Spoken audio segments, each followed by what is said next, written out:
Welcome. I am here with Sudha Schlesinger, an advisor at Engel Völkers Sonoma County. She's been with us for just a little over 3 years, but she's been in real estate for 18 years. Sudha, it's so nice to welcome you. Thank you so much. It's been a pleasure both being in Engel Völkers and as well as being a realtor in Sonoma County. It's been a learning experience. I bet you have seen every market. You have seen the community through quite a few changes. So let's look back a little bit at your career and what that has looked like over the last 18 years. Funny that you ask. I started in 2008 when the market was crashing at about 3% a month. I came with a background in science. I have a PhD in microbiology, and when I applied for positions in Coldwell Banker and Century 21 and then Frank Howard Allen, they all looked at me like I was crazy. They said, the market is tanking 3% a month. You have no sales experience. You're a scientist by training, and you really want to do real estate. Why? Yeah. What a great question. And why?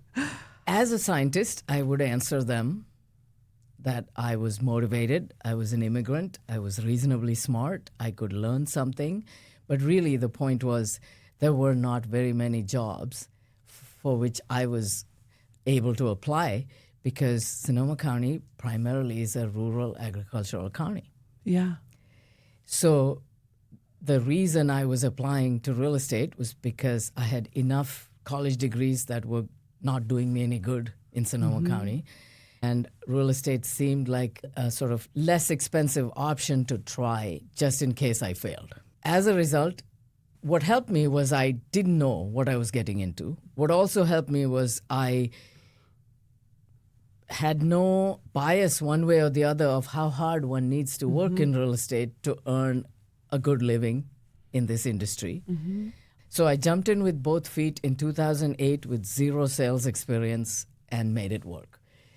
What I realized was what people need from their realtors is somebody who likes people, who genuinely likes people, understands their complexities, and also has the patience to deal with many different age groups. Coming from a culture that I do, growing up in India, I didn't grow up here. I grew up in a multi-generational family. I got lucky that I came to Sonoma County because we have a lot of older people here. Sonoma County, when I got here 18 years ago, was primarily a retirement community, an aging community for people from the Bay Area or the city that wanted a little more space and peace and quiet and less traffic on the roads. As a result, all my first clients were over the age of 55. Very many of them were over the age of 75. Right. That was an age group I was very comfortable around. The other coincidence was I did grow up in India, and if you're born a girl in India, you are negotiating from the day you are born. You're negotiating to get your hair cut. You're negotiating with your parents to be allowed out after 6. You're negotiating with your parents to get your ears pierced. It doesn't matter what. You are born negotiating. Wow. Those are the only 2 skills you need in real estate. People, you need to like people, be patient with them, and know how to negotiate. And I had that. I didn't have any sales experience, but I had those 2 skills, which I didn't think were skills. That was just part of your makeup, part of who I was, who you are. It's so interesting to hear your background and even just how you grew up and then landing in Sonoma County.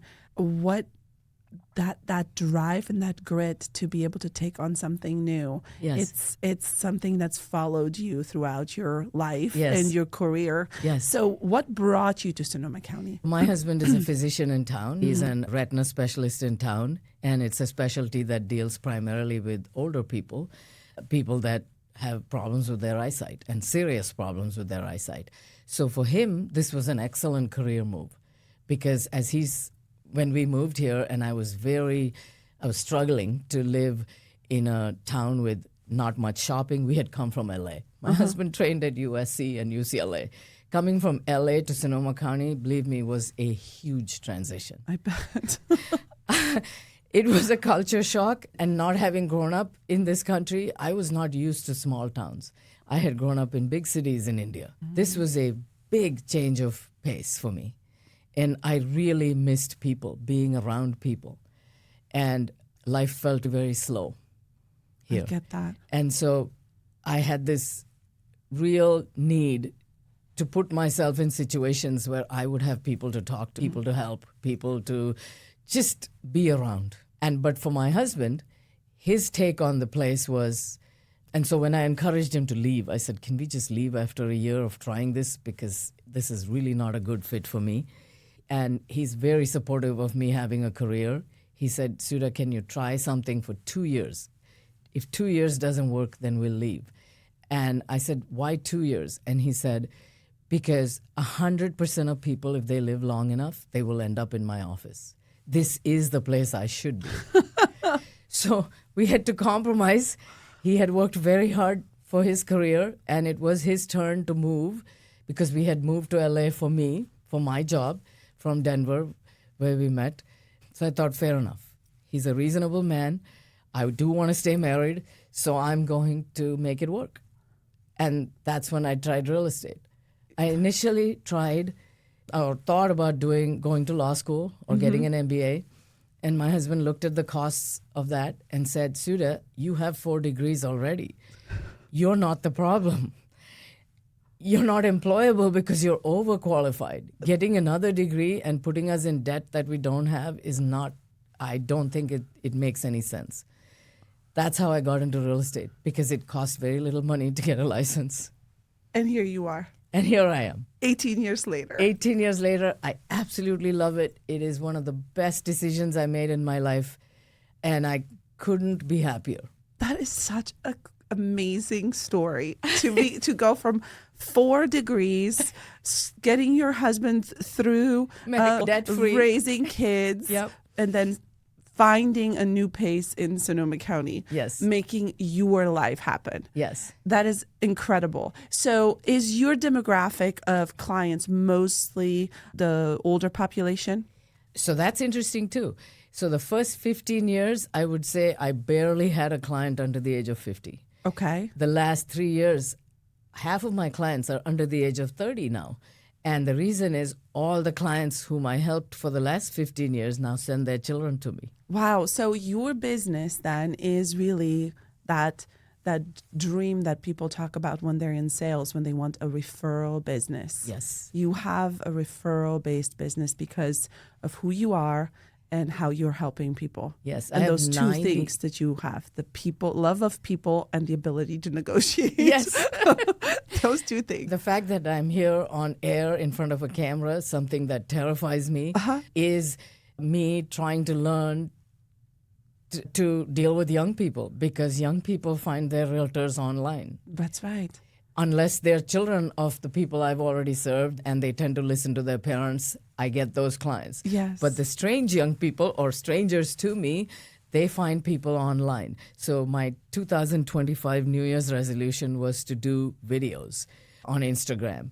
It took everything I had to get those going, and I'm starting to enjoy them, but they are still a lot of effort for me. It's not my natural way of being in front of a camera, taking selfies. I'm not comfortable with that. Yeah. It's just not how I grew up. But I am really making an effort to reach out to younger clients now because I find them interesting and fun. And I have to admit, when I was raising kids, I wanted kids, but I was never the mom that loved being a mom. I'm just being honest. Yeah. I liked my kids, Yes. but basically kids didn't interest me that much. Now I find that at a certain age, your brain switches to a different mode. And now all I do is notice kids. And so I love working with the younger clients who have babies because I get to hold them. Yeah. When the parents are looking at things, opening closets, crawling under the house, getting in the attic, I get to hold the 2-year-olds and the 1-year-olds and the 18-months-old. And I'm thoroughly enjoying that. And my personality and my business has evolved with time. And I find that I have a lot of patience again with people. Parents, you set up 5 showings and halfway through it, they have to leave because the child's having a meltdown.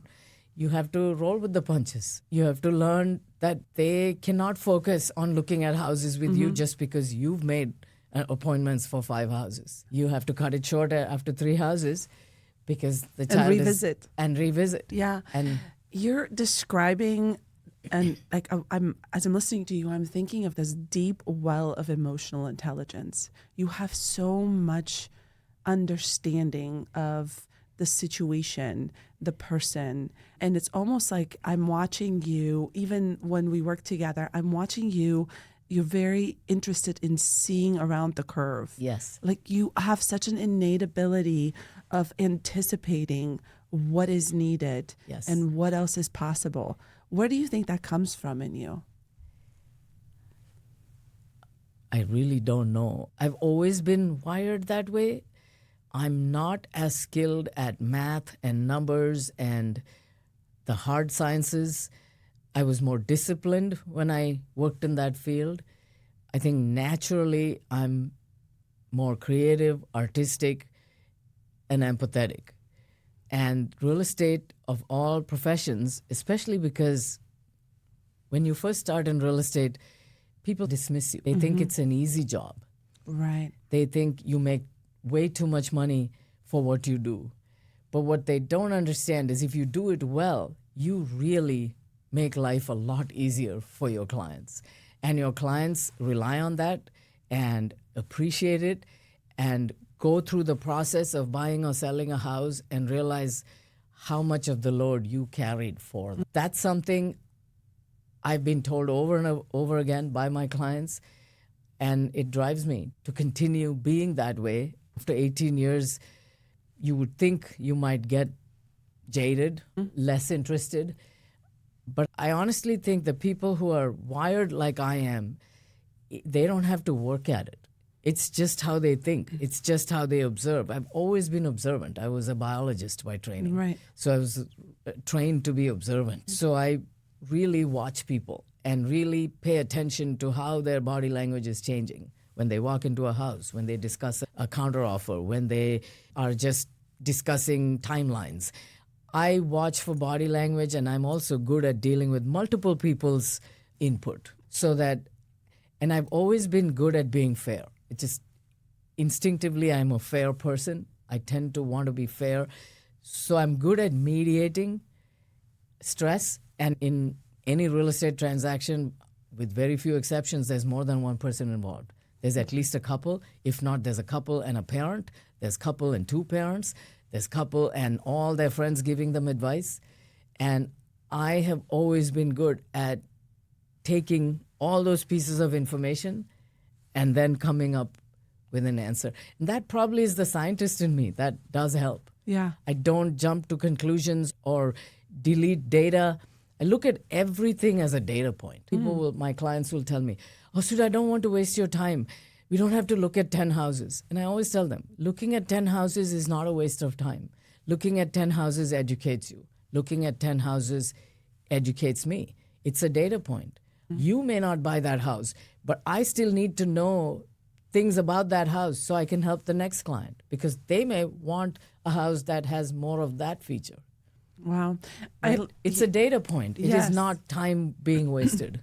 I love how seriously you take every strategic, tactical step that you take, whether it's in a transaction, right, or even before a transaction. We talk a lot about how you meet the buyer, the seller. And even in this conversation, you were saying, I had a New Year's resolution of meeting the younger person who's a stranger to me or Yes. I'm a stranger to them. So in thinking of the audience that is listening and watching you, what is it that you want to convey to them about the opportunity of engaging a real estate advisor and having the opportunity of buying or selling in Sonoma County? The latest thing is AI, and they're promoting it, saying you can ask AI all these questions. You can get a gist of what you need to know, a place to start, so then you can improve it. A realtor is really not that much different. It's a real life AI person. They know the market. They know the options. They know the distances. They know which areas don't have cell service. And for example, if you were a doctor and on call, I need to make sure on your behalf that you buy a house where you can get cell service when you get a call from the hospital. There are pockets of areas that's going to be more challenging. So a realtor, for the younger people, is essentially a live AI person because there are some things that you can't do online. You actually have to go into the house, see how it makes you feel, walk into the neighborhood, drive around, get, information from your realtor who asks you to say, talk to the neighbors, drive it at night, do these things so that you get a feel, and also really ask you, what is your lifestyle? Are you a reader? Are you the type of person that works on cars? There are different neighborhoods for different kinds of people. And AI will give you a general, even a good description of a house that has all these features and where you could be and the price points. It will not read you as a person, as an individual. The realtor who's intuitive, like I tend to be, sees you as a whole package. These are your hobbies. These are your likes and dislikes. This is your wife's personality. She doesn't have tolerance for being late. Then you don't want to stick them in at the end of Skyhawk in Wild Oak. She's never going to get to her appointments on time. You need to read that. When you meet the couple, you can tell who has an easygoing personality, who doesn't, who is likely to have 15 things scheduled and wants to get every place on time and be able to manage their life. That kind of person needs to live in a certain area of Santa Rosa because otherwise they're not going to accomplish what they want to do with their life. That part a machine cannot do. Somebody with experience like me can do it easily because I've seen so many clients, so many people, so many young people.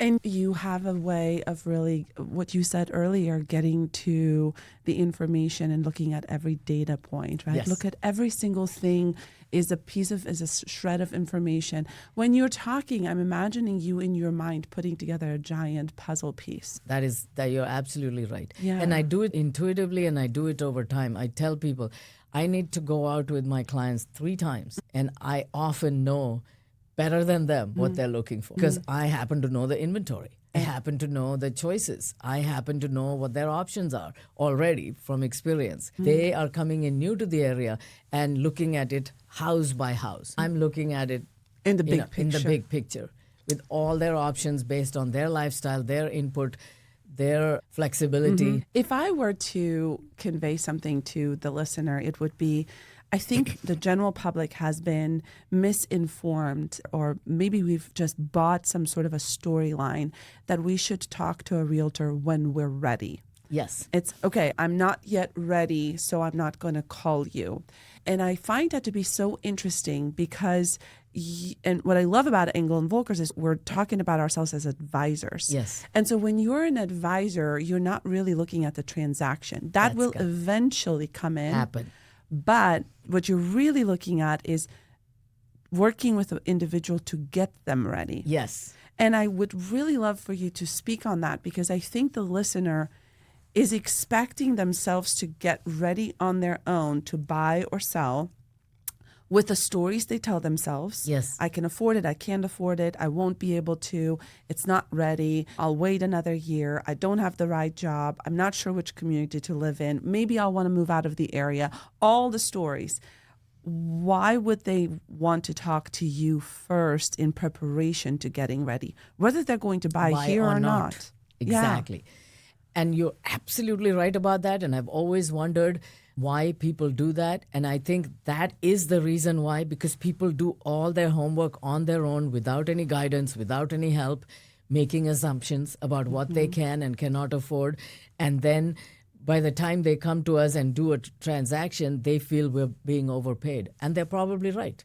We are here. That is part of our real estate oath that we take, is that we are advisors and that we don't get paid till a deal closes. If you find the right advisor, they usually will wait with you. If it takes 2 months, 3 months, 6 months, 8 months, Now, are there advisors who can afford to wait 8 months or even 2 years? Probably not. Not very many. Find that one. You are not committed. There are so many advisors. Every time you turn around, you're going to run into a realtor. Really make the effort to see who has the ability and the patience and the interest in waiting with you, in guiding you, in coaching you, in getting you to your goal. We are no different than coaches. I look at myself as a real estate coach, not as a real estate agent that just opens 3 doors, writes an offer, gets an offer accepted, and then never see those people again. I don't look at people like that. Because I have clients who talk to me that trust me all along, who have bought 4 or 5 houses with me, who have transitioned from small houses in Fountain Grove to big estates with 10 acres in Reebly Valley, and now are getting to the age where they need to downsize again and are talking to me when we go on walks. Do you think I should move to Verena? Do you think I should just buy another house? Especially when there's an age gap between the spouses. And then we talk through things and give them all. I am able to lay out all their options. So why is that? I didn't get trained in that, but I have experience because I see so many different clients make so many different choices. I'm privy to all the options that are available to a person. So it's fascinating because, first of all, I want to touch on 2 topics. One is when you first moved here, you were talking about the lifestyle, like that lifestyle shock. Yeah. It was an adjustment. But as you're speaking, I'm really hearing that you've created a lifestyle for yourself, that real estate is part of your lifestyle. Yes. And how you work with people is part of your lifestyle. How did you do that? Was that intentional or did that come with time? I think it came with time, and it came with time because I learned to love living here, because I had a purpose. I was helping people. The town has changed, but not that much. We still are shopping challenged, as I like to tell people that come from outside. We have a new shop in Montgomery Village Yes. that we're all very excited about. Because I've had people come from out of the area. What is the nightlife like here? And my answer always has to be, we go to bed by about 9:30. Most restaurants close by 9. And we're not known for nightlife. Yes. We have beautiful sunshine and days, 340 days of sunshine most of the year. So we're day people. We're day people. We're day people. Yes. Nightlife is not part We of wake up Sonoma early. County Yes. just yet. Yes. But I have learned to love the lifestyle here and fit into the things that this place has to offer, the food, the wine, the beauty. But it's really the beauty, and the weather is unbeatable. I have traveled a lot all over the world, and I have to say, Sonoma County Airport is my happy place, because when I'm there, I'm either leaving to some exotic place that I'm looking forward to seeing, and then when I'm there coming back, I'm so excited to be back here. And always the thought that crosses my mind as we land in the STS airport is I am so lucky to live in one of the most beautiful places on earth. Either way, it's a happy place. The airport is a happy place. Plug to the airport. Yes. Yes. It is just every time you land there, you think, God, I'm so lucky. Yes. And I actually feel the same way about San Francisco, because that drive from San Francisco airport to Sonoma County is unbelievable. It is unbelievable. I've been doing it for 18 years, multiple times, 3, 4, 5 times a month. It never gets old. That's right. It's just, we are so lucky. I know. I feel the same way. And being a transplant to Sonoma County myself 18 years ago is when I moved here. I feel very similar. But to the point of Sonoma County changing, Yes. This area has been through so much. And there's a couple of things that we're seeing. We're seeing a lot more people being interested in Sonoma County, Yeah. more so in the last 4 or 5 years Yeah. than ever before. Yeah. What do you attribute that to? 18 years ago when I moved here, the 101 was a 2-lane highway. I remember driving up, coming from LA, in our cars, driving up through Marin County and looking at my husband and saying, where in the heck are we moving to? There's cows here everywhere. I had never seen a cow in LA. And he said, you just have to trust me. It's just another 30, 40 minutes, and it's a beautiful place. You're going to like it. That was 18 years ago. Things have changed a lot. The highway has been widened. You have 3 to 4 lanes all the way to through Marin County, all the way to San Rafael. the smart train has come in. It's a strange thing to say, but the fires, while they wiped out a lot of homes, were in some odd way a boon to us, because initially, after the fires happened, people came from the city, from the East Bay, from the South Bay, and all over the country just to see the devastation. It was almost ghoulish and not very appealing to those of us who lived here and had suffered losses in the fire. But what happened was people came to see the damage and realized we have a beautiful county here with lots of amenities, fabulous weather, and pretty much everything the rest of the Bay has without the crowding. And at a different price point. At a completely different price point, because we were an agricultural county. And the fact that there were 6,500 homes lost in the Tubbs fire, people saw an opportunity to come, build, live, buy land, build houses. And I have to say, the Tubbs fire actually helped us, because while there was a lot of damage to the people, and I'm one of them that lost my house, so I'm not saying this lightly or trivializing the sorrow that accompanied losing our houses. But in the long run, I do believe Sonoma County has come out ahead. It brought in a lot of new construction, a lot of modern housing, a lot more eyeballs on the county, and a lot more money, a lot more. So, followed by the Tubbs fire, we, again, strange thing to say, we got lucky with COVID. When COVID happened, people stuck in San Francisco high-rises with elevators that they didn't want to share with people that live on their floors, all chose to relocate to Sonoma County. They bought second homes. They came here and bought space. They rented ranches. We got a lot of people, once again, heading north for the space, the beauty, and everything we had to offer. COVID really put us on the map, particularly Santa Rosa. Pittsburgh was always well known as a wine country, the heart of the wine country, and with upscale restaurants. But the rest of the county was less known or on the map. Yeah. But after COVID, between the fires and COVID, we were on the map. Right. I know we talk a lot about the attraction that Sonoma County has, particularly after COVID as well, with the work from home conversation. People are able to move even further north. We are now seeing Cloverdale being a really popular area for people who are looking for their first time homes, smaller families, even just technology-minded individuals that are coming further north. Yes. So we've seen Petaluma really awesome. Yes. Particularly the west side of Petaluma. So we're seeing such an influx of interest in our various ecosystems that we have. Yes. But it's still challenging to create a conversation around why Sonoma County is a good choice, particularly since we're more agricultural. We don't have big industry. Yeah. We don't have a lot of big companies. Employers, yeah. Yeah. So how do you see that affecting home buyers when they are looking at buying their first home in Sonoma County? That is absolutely a challenge. We could use a few more. Excuse me. No worries. A little more water. You know where it's at? It's right around the corner.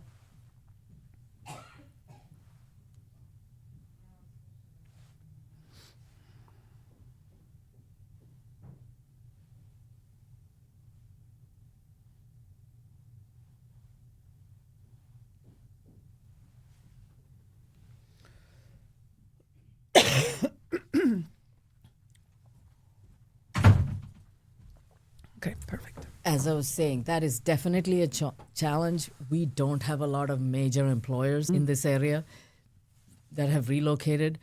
I'm hoping it's a matter of time now that we have an airport with about 12 to 15 flights connecting Sonoma County to other parts of the country. We have the smart train. We have the roads being widened, that the combination of those three things will attract more companies. But meanwhile, Sonoma County is a great place to do business. Land is still cheap compared to the rest of the Bay. Warehouses are still cheap compared to the rest of the Bay. Buildings in general are less expensive. People that are wanting to start businesses, this would be a great place to start. If you're young, ambitious, and willing to work hard, The community is very supportive because we need more jobs.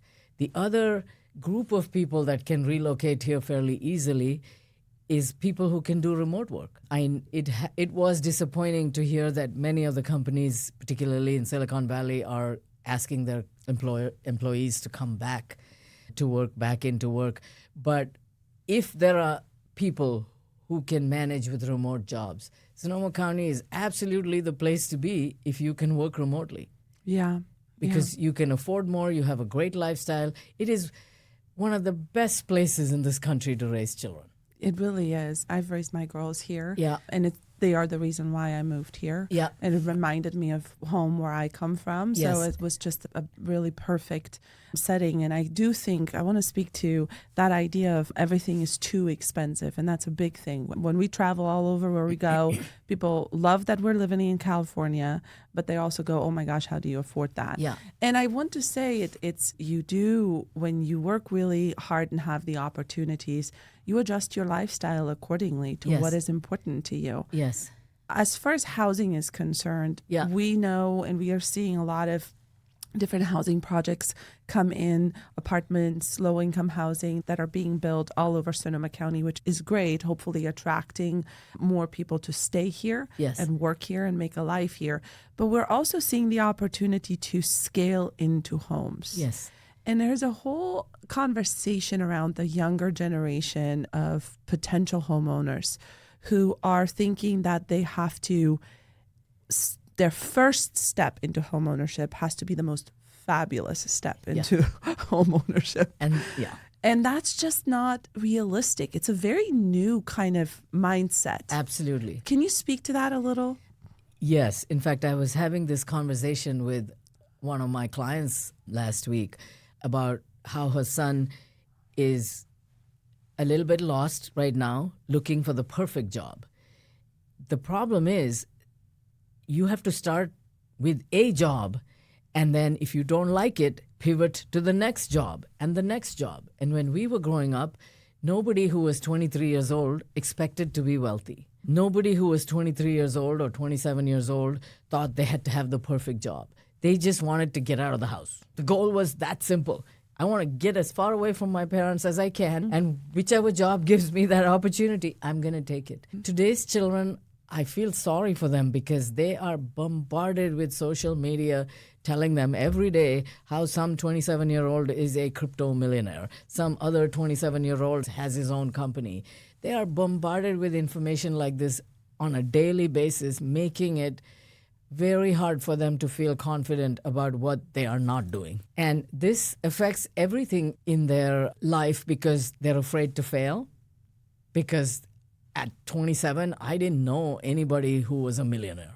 No. Other than who were my parents' age. Yeah. I didn't know any millionaires who were at 27. But these people know them online. They don't necessarily know them in person, but they know them online. And they put, the bar is so high for our young people that when they buy a house, they want a beautiful kitchen because they watched HGTV growing up for 10 years. They don't understand is their parents didn't have a perfect kitchen in their first house. Their parents had a lousy kitchen for 15 years while they were paying for school. And only after the kids were done with college did the parents afford to remodel the kitchen or upgrade to a better house. Right. That process of buying something small and doing it in a stepwise manner, improving your lifestyle, that concept is gone. Younger people tend to want as much as they can Right at away. the youngest age, right away. And I think a lot of it has to do with what they're constantly bombarded with on social media. I would agree with you. But in what we're talking about, and we're even seeing, so Sonoma County has been really steady. The market has done all manner of flips and turns. Yeah. But in our, even through interest rate hikes, we have seen a consistent appreciation of real estate in every price bracket. Yes. So not solely reserved for the lowest entry level properties or the higher end properties, in every price bracket. So it stands to make an argument to say that if you are considering moving to Sonoma County and you are in your late 20s, early 30s, and you're thinking about the rest of your life, so to speak. So your grown-up life. Yes. That Sonoma County is a good choice for you. Absolutely. Because you can step into a price range of a first-time home buyer And then upgrade and upgrade, because the trend still shows that we are in a very steady market while the consumer hears about how crazy the market is nationally. Yeah, I 100% agree with that. I have a lot of young people whose eyes their eyes light up when I tell them that, yes, you're looking for your dream house. If your dream house is a $850,000 house in Santa Rosa, you got to change your dream. You got to have bigger dreams than that. And you don't have to have your dream house in step one. It's just step one. Anything you do in life has more than one step. That's such good advice. So why are you making your first house your dream house? You got to have bigger dreams than that. This is just a path to get there. That's good advice. It's a path to get there. It's a stepping stone. What can you afford and be comfortable and manage the lifestyle you currently are living? That is maybe taking walks in the park, bicycling in Howard Park, going canoeing. Buy a house that allows you to do that, so you have the funds to do that and buy the house. Right. Then you meet a partner. Then the two of you, now you have a double income. At this point, you look at, okay, what can I afford? So if I'm going to plan a family, I want to be somewhere where the schools are good so that I can use the public school system but still have a lifestyle and have a slightly better house. And pretty soon, you will be able to get to where you need. Yeah. And why is that? Because the lower end houses typically in Sonoma County are single level homes. And as the population ages, the people who have money, the people who are older, who have the 5,000 square foot houses currently need those little houses.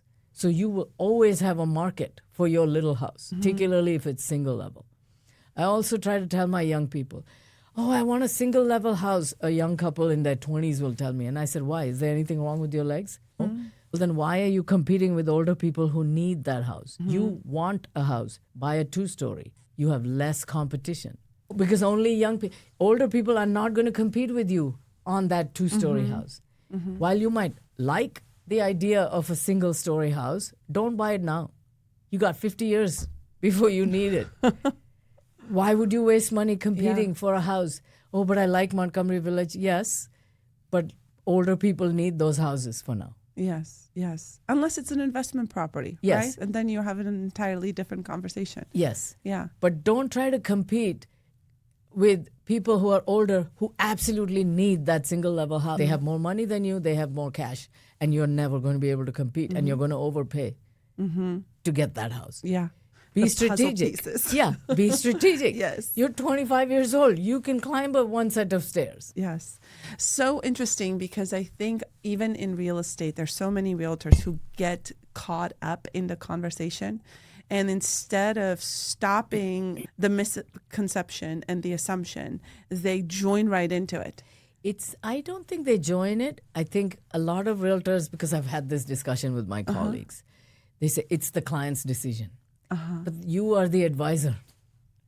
Yes, everything is ultimately the client's decision. But bring up points that you can tell they haven't thought of. The average 29-year-old has not even realized that the 2-story houses always sell for less. Yes. Because he doesn't know the data. Yeah. He doesn't know that. Yeah. So competing for something that the half the population is competing for, and that half of the population has cash to pay for it, is just asking for disappointment, and if not, overpayment. Be strategic in your 20s, 30s, 40s, buy 2-story homes. There'll always be another set of young people that'll come behind you that will buy your house from you when you need to go to a single level. You have to have a strategy just to for anything. Not being strategic in life, my kids will say, oh, I applied for so many jobs and I never got a phone call back. And I remember telling my son, a house has more than a front door. You applied for a job, you sent it with an email, you hit send, and you never heard from them. A house has more openings to get into a house than the front door. Use the back door, use the side door, climb in through a window, crawl in under the basement. There's many ways to enter a house. Right. There's many ways to get to the end goal, right? It's not just, I'll call you when I'm ready, and then I will send you the house I found from Zillow. And then I hate overpaying you. Yes, and then I hate overpaying you. Yeah, that's not a good strategy. That's not a good strategy. No. We are here with experience and expertise and Yes. willingness to help you. Use us. That's right. That's right. So when you think of your ideal client, you have this population of medical doctors who have retired, are ready to transition into the next phase of their life. You have the younger family or even single person that is, I'm ready to give this a thought with you. I'm ready to have a conversation with you about what is possible. Yeah. What is in between? That's pretty extreme, right? Yes, in terms those are the two ranges. So in between, I have a lot of 40 to 50-somethings who I have put into, who are now 40 to 50-somethings, and I put into their first homes 10 years ago. Now, my goal is to upgrade them because I promised them that I will not guide them to buy a house that they would lose money on. Okay. I don't have a client in 18 years that has lost money on a house that I've helped them buy, even if they've turned around and sold it in 2 years. Wow. They have at least broken even, if not made money. I take that promise very seriously. So when they've been in their house 6 to 7, 10 years, I start to talk to them about, are you able to keep that as a rental? I'm not looking to sell your house and help you buy. That is not my goal. I told you when I took you on as a client, I want to build you wealth. So the small house that you bought initially, now that's time to turn that into a rental if you can afford it or you want to. If you don't want to, that's your choice. But take the equity and upgrade. Because if you don't upgrade, at some point, the prices are getting to the point where somebody who can afford, for example, somebody who bought a house for $450,000, 8 years later, it's $700,000, and they are easily at a place where they can buy a $1 to $1.2 million house. If they stay in that $700,000 house and also have not upgraded it that much, the person that house keeps going up, the person that can afford that will want something more upgraded. They will not want an 800 square foot house that is now $700,000. Yes. So you have to always be ahead of the curve thinking, I can buy a $1.1 million house and stay there for 30 years and owe nothing on it. But the person and now that house even moves up to 1.4, but the person who can afford 1.4 wants something better, wants something more. And they're going to try to stretch and get that newer, nicer, more upgraded floor plan. So you will outgrow your house at some point. That return on investment will decrease. And if you improve it too much, so then somebody can say, I want to just stay there and improve it. You're the only one on the street improving it. So you keep improving your house to make it a $1.6 million house, but you're surrounded by other $700,000 houses. That's not a good way to make money. Yes. So I think I recently went through a kitchen remodel like 5 years ago, not that recent. But I remember having those conversations with myself, thinking about how far do I want to take this? Yes. Because the minute you go on any kind of a website, next thing you know, you're inundated with ads and suggestions and ideas, and everything looks so incredibly beautiful. Yeah. But the idea of owning your home in such a way that you can serve that home. Yes, and that neighborhood. In that neighborhood. You never want to over-improve. At that point, if you want this and that added, call me and I'll tell you, you're better off buying something else. If you're going to spend $400,000, $500,000 to improve a $700,000 house, put the brakes, call Sudha, ask her, hey, is that a good idea? Yeah. Often the answer is no, because the rest of your neighbors are not doing that. That's right. That's right. It's so interesting. And you just said, put on the brakes and call Sudha, because that is the function that you fulfill as an advisor. Yes. It's wild. I wish on your website were like all the things that I can ask you about. Oh, maybe make a list of questions. That's right. Because That's a good idea. because there's so many things where people are like, I'll ask my friend. She just recently did a kitchen remodel. I'll ask her. Friend doesn't know values. Yes. Yeah. Because what do they say in real estate? Never buy the most expensive house in an area. No.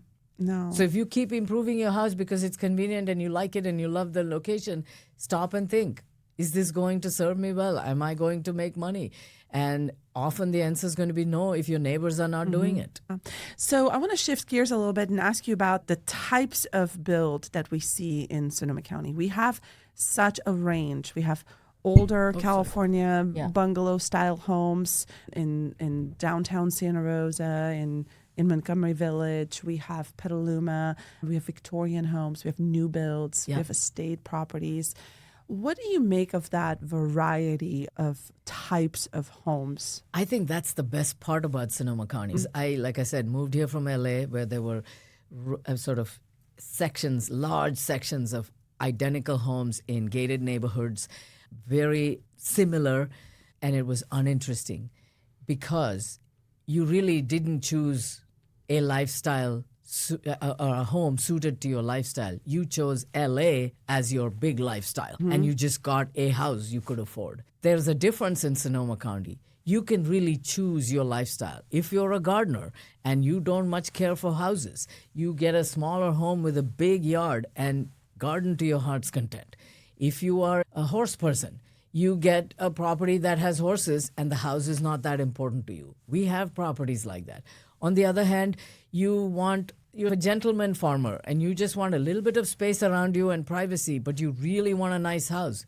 We've definitely got that for you. So I can really ask you those questions. What is it that you like to do for fun? And there are people who will tell me, I have several clients who, when they moved here from out of the area, told me they don't like gardening, they don't do any of it. But listening to what else they like doing, and one partner in the couple seeming to have a interest in gardening, I have placed them in homes where when I've gone back 2 years later, it's Shangri-La. They have gone nuts and they've planted all kinds of fruit trees and they've done. Yes. And I said, I thought you didn't like gardening. Everything grows here. It's so easy. It gives you confidence. Yes. Because you don't have to be Luther Burbank to grow a peach tree here or a plum tree here or grow some tomatoes. It is so easy. The weather helps you. The soil helps you. Pretty much you have to just go buy a plant and stick it in the soil. If you can do that much, you can be a gardener. You can be a gardener. I love that you were speaking on this too, even in your own life. And I'm certainly surprised by that happening in mine, where I had a really great idea of where my life is going to go and what it's going to look like. It was really great. And it worked out really wonderful for the most part, but you change over the years and your mindset changes. And it's interesting when we talk about lifestyle. I think sometimes you get into your 40s and 50s. I would say probably more like late 40s and 50s. And perhaps again in your 70s, as you were talking about your clients, where your priorities change. Yeah, and you are a lot more closer to the 27-year-old who doesn't know what the heck they want or how they want. But you notice there's a difference. Yes. I am thinking my lifestyle is changing. Yes. And that person who doesn't necessarily know exactly what they want from the next... Or what they might enjoy, next phase of their life. Yeah. I love being that guide because I have experienced it personally. When I came here to Sonoma County, I owned umpteen pairs of high-heeled shoes. I did not own a pair of sneakers. And I would walk around and my husband, being a lot more sensible than me, even then, bought us a house with some property around it. It was up on a hill in the Reebly Valley. I remember being absolutely desolate that I was so alone. It actually propelled me into going into real estate because I wanted to come down that hill and meet people every chance I got. 18 years later, my house burned down and I rebuilt on the same lot, and it was my decision. My husband was open to the idea of moving from there because nobody expected that. And he said, this time around, we'll have you choose the location. And I actually chose to stay there. And I have to say, between age and just my experience with people and what decreases your stress, natural things that decrease your stress, like just standing outside on your porch and looking at all the birds that are in Sonoma County, looking at all the plants that grow here, looking at all the trees, looking at the views, looking at the vineyards. You really change your focus on what you needed in your lifestyle. And I've experienced that, lived it, so I'm able to see a little bit past where you're at in your 40s and 50s. You come to me from out of the area and say, I just want a house with a yard with little to no maintenance. And I look at you and then I ask you, are you a vegetarian? Do you eat all kinds of things? Just get to know you a little bit more and realize, oh my God, you are so Sonoma County. In 2 years, you're going to be growing tomatoes. You're going to be growing your own cucumbers. You're going to be growing everything that you eat because you're already like that. But you just don't know that you can do it. Yes. Because you never imagined yourself as a physician or as a lawyer growing your own tomatoes because you could just go to the grocery store. But what you don't know is you could also grow it in your backyard and take so much joy out of coming back from a hard day's work and just tending to those plants for 15 minutes a day, and you find it's so... I love this, that I get to do this with our advisors, because while we interact in the shops, we never have the time to really say, okay, what makes you tick? Like, how are you different? We have business strategy meetings. We talk about your marketing. I've never heard your actual approach and how you describe yourself as a real estate coach. I think it's, you are the advisor, the coach, the life coach, and you're almost like drawing out. You can see when you talk to people, like how they're very passionate about recycling. They're passionate about not taking poisonous stuff, not using Roundup, chemical sprays. And then you think, God, you are so suited to Sonoma County. Sonoma County, you can grow anything. You are going to enjoy having even not a huge garden, but just enough to 3 garden beds. Yes, exactly. So one of the very first conversations I ever had with you, you were on the move. That's very common. You're constantly on the move. But you were at the store, shopping, and preparing for a dinner party. And just the way you talked about that, it was really interesting to see how you navigate your own life and make priority decisions that you shift in and out of. What does that look like for you, and what does entertaining and bringing people to you mean to you? One thing about me is I'm very creative. So the process of cooking, laying the table, using beautiful dinnerware, and just hosting people is something I really enjoy. But more importantly, what I want them to see is that those are things, if you're inclined that way, not everybody's inclined to do it that way. You can always cater the food, you can buy the food, but I'm a big believer in community. When you come from a country of 1.4 billion people, you like people. You just do. So I love people. And every day on the news, what do you hear these days? Americans are lonely, lonelier than ever. The people need connections. The best way to stay fit in your 70s is being connected. I see that all the time. I have several clients where I am their only contact. They have children. They talk to their children on the phone, but the children have their own lives and they're not in this area. I see that all the time. And so for me, entertaining is about making sure my clients and my people get to know each other or get to know the people they need to know to make their life full. I call myself a connector. Most people would describe me as that. I'm always connecting people, making friendships. Because again, I'm able to see this person would get along well with this person, and if they meet, they could help each other. I don't even have to be part of that. I have several... And I'm the common denominator, and I go to lots of things with them, but they have their own friendship that has developed, and they go from there. And I find that very rewarding to see. That's amazing. It's been fun to do that, and that's one of the things about Sonoma County. The weather's nice, the food is nice, now the train, roads, airports. But really the best part about Sonoma County are the people. That's amazing. I would agree. A lot of the people here are from out of the area.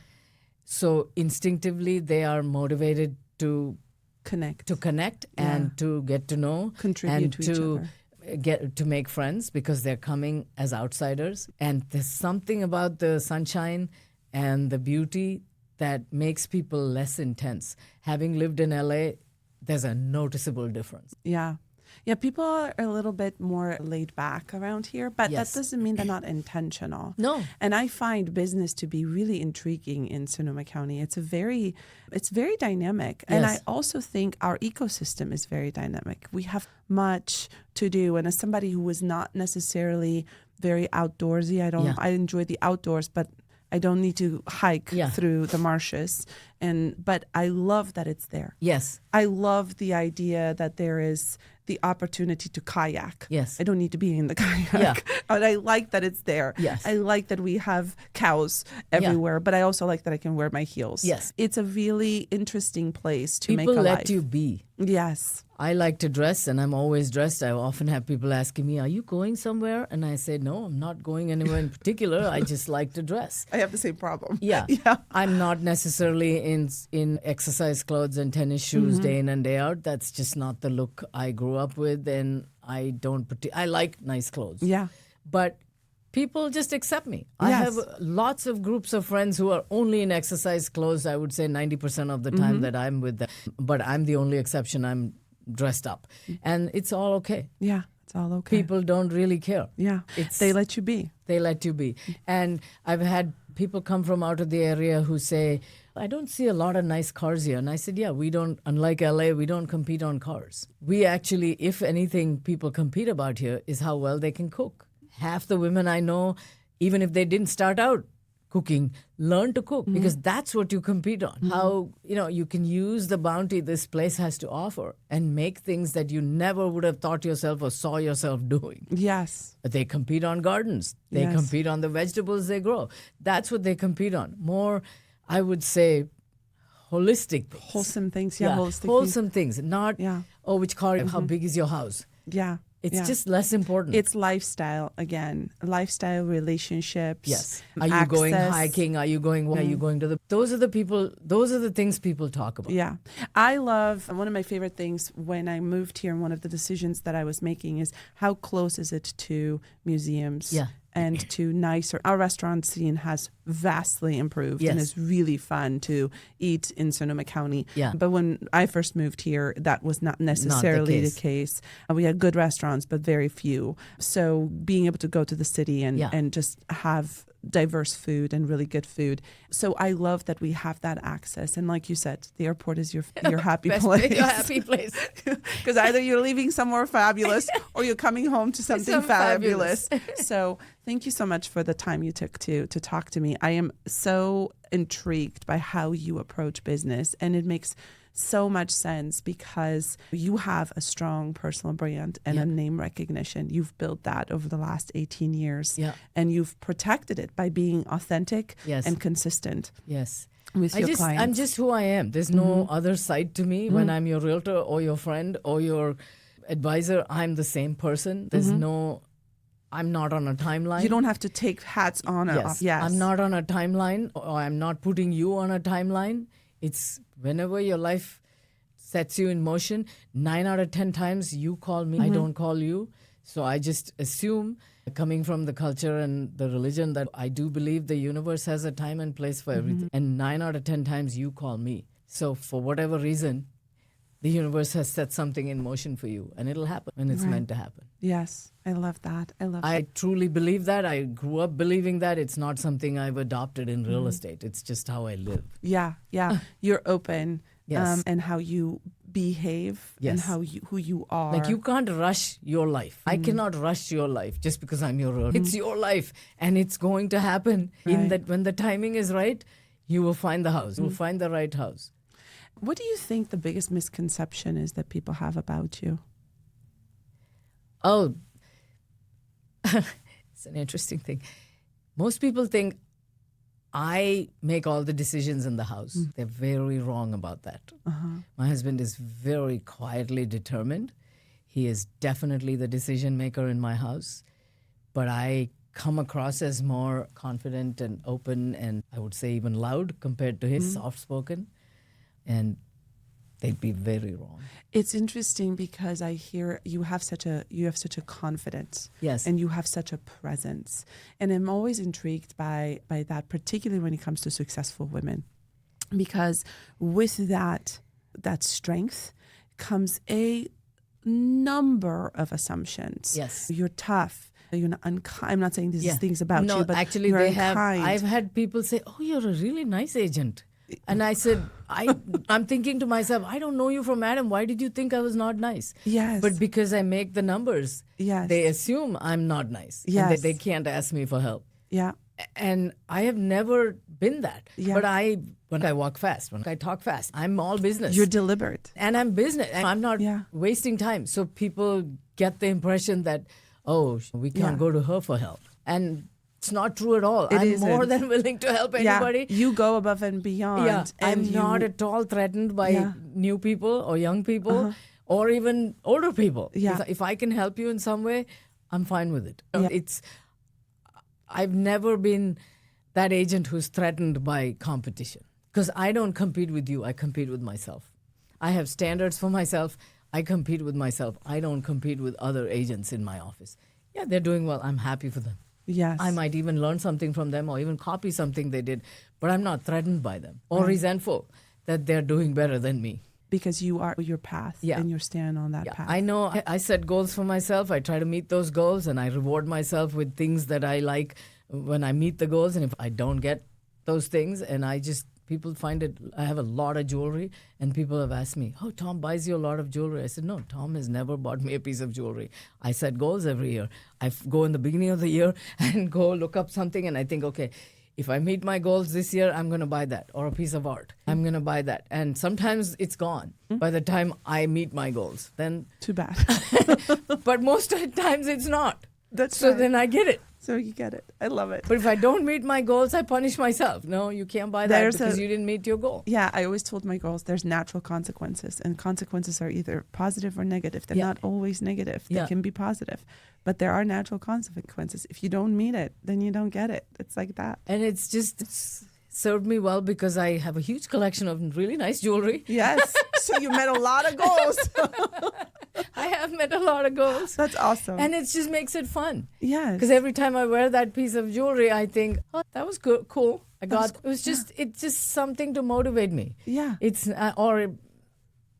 not any, I don't need it. Yeah. Yeah. It's a reward. It's a reward. Yeah. And because this job can be physically tiring. It's never, to me, It's not very emotionally demanding. tiring. It's physically tiring. Because Yeah. I'm working not all the time, but pretty close to 7 days a week most of the time. Even if not all the Sunday, 5 hours on Sunday, very routinely. 3-4 hours on Saturday, very routinely I work. So you don't really get a break because it's the nature of the job. Yeah. But I signed on to that and I'm You're good okay with with that.